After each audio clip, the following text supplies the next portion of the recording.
आज हमने प्रैक्टिस करनी है सेकंड एनुअल 2018 के क्वेश्चन नंबर 7 की।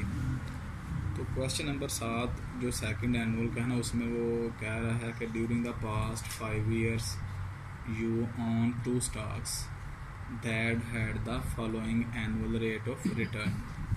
आपके पास 2 स्टॉक्स हैं और उनके जो सालाना रिटर्न्स हैं ना वो नीचे दिए हुए हैं।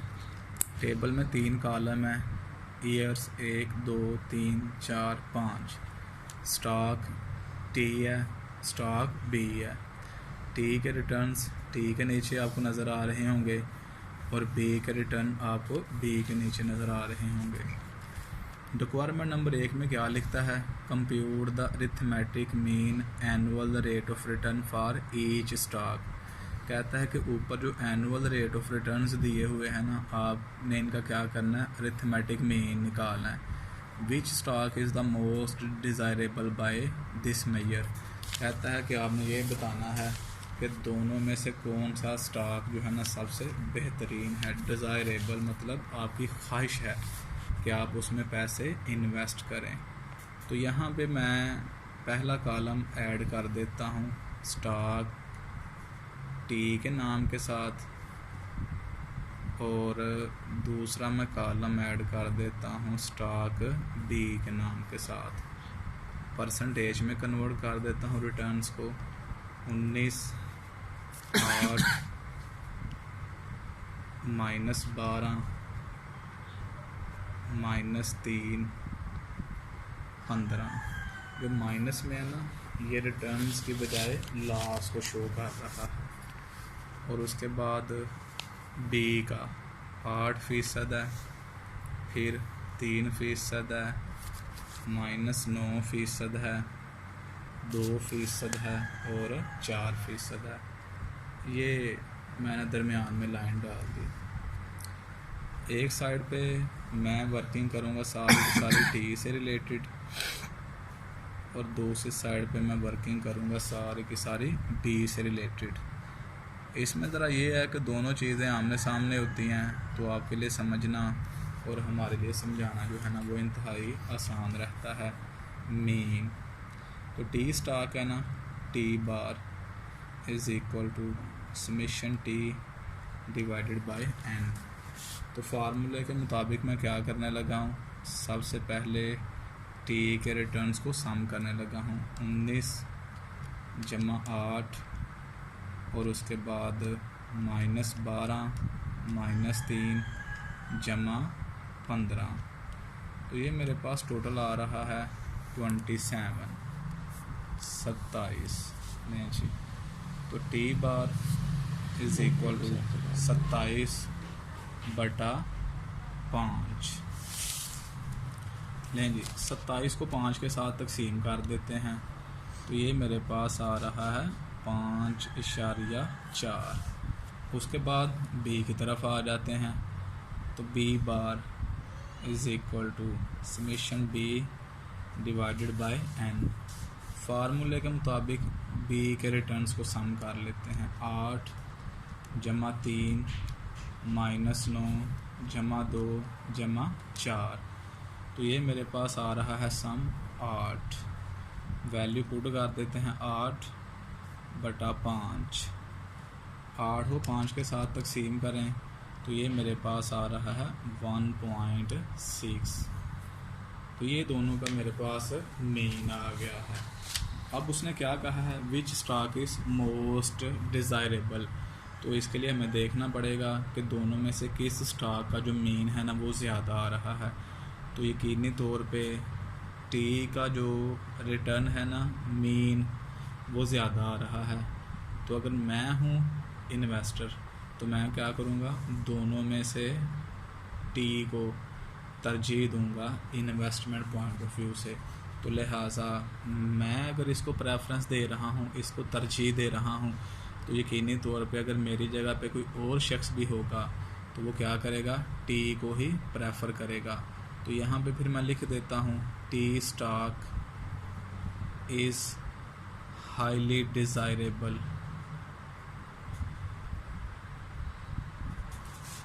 For making investment.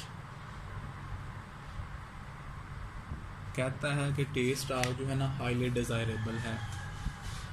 अगर आप सिंपली ये भी लिख दें कि T stock is highly desirable preferable, तो भी इससे काम चल जाएगा। इसके साथ ही हमारी जो ए रिक्वायरमेंट है ना वो मुकम्मल हो गई। नंबर 2 पे क्या लिखा हुआ है? नंबर 2 पे वो कह रहा है compute the standard deviation of the annual rate of return for each stock by this measure which is preferable stock. कहता है कि आप ना इसी मेजर को इस्तेमाल करके, इसी मेजर को इस्तेमाल करने से मुराद अरिथमेटिक मीन की तरफ इशारा कर रहा है कि अरिथमेटिक मीन को इस्तेमाल करें और स्टैंडर्ड डेविएशन निकाल के दें। और स्टैंडर्ड डेविएशन निकालने के बाद आपने बताना है कि दोनों में से कौन सा स्टॉक जो है ना वो प्रेफरेबल है, हमें किसको प्रेफरेंस देनी चाहिए इन्वेस्टमेंट करने के लिए। तो इसके लिए स्टैंडर्ड डेविएशन निकाल लेते हैं। नंबर बी, सिग्मा बेस डाल देता हूँ T is equal to summation T minus T bar square divided by N minus 1 whole square root. अब इस फार्मूले के मुताबिक हमें क्या करना पड़ेगा? टी में से टी बार नंबर 1 पे माइनस करना पड़ेगा। तो यहाँ पे मैं कॉलम ऐड कर देता हूँ टी माइनस टी बार, और साथ ही मैं इसके स्क्वायर का भी कॉलम ऐड कर देता हूँ ताकि लगते हाथ काम कंप्लीट होता जाए।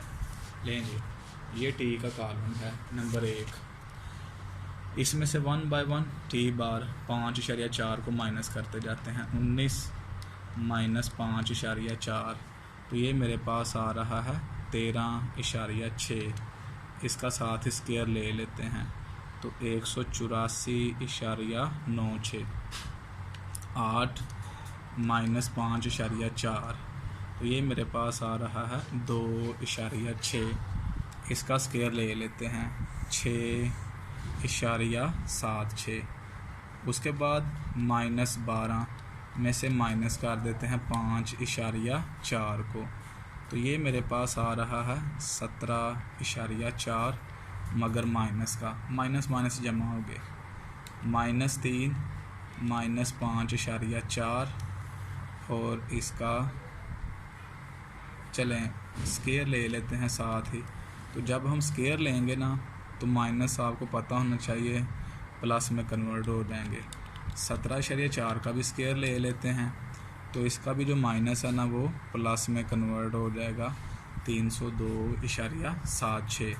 उसके बाद 15 माइनस 5.4, तो बाकी बचता है 9.6। इसका भी स्क्वायर ले लेते हैं तो ये मेरे पास आता है 92.16। अब इसको सम कर लेते हैं, 184.96 प्लस 6.76 प्लस 302.76 जमा 70.56 जमा 92.16, तो ये मेरे पास आ रहा है 657.2। इसको उठा के फार्मूले में प्लेस कर देते हैं। Sigma T is equal to 657.2, इसका बटा 5 है ना number of values, -1 whole square root.